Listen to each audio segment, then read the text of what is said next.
જે વરસાદ પડ્યો છે એ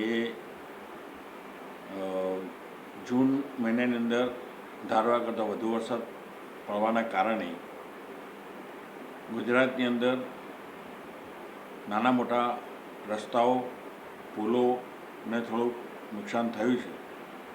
એના અનુસંધાનમાં છોટાઉદેપુર જિલ્લાના પ્રભારી મંત્રી તરીકે મારે આ જિલ્લાની માહિતી મેળવવા માટે આજ રોજ અહીં આવવાનું થયું, જેની અંદર જુદા જુદા વિભાગના અધિકારીઓને જોડે મિટિંગ કરી અને મિટિંગની અંદર જરૂરી માર્ગદર્શન મેળવ્યું. સાથે સાથે પુલો અને રસ્તાઓને જે ડેમેજ થયા હોય એને તાકીદે એને રિપેર કરવા અથવા તો જે પુલ નોન યુઝ લાયક છે એવા કેટલા પુલો છે એની પણ ચર્ચા થઈ.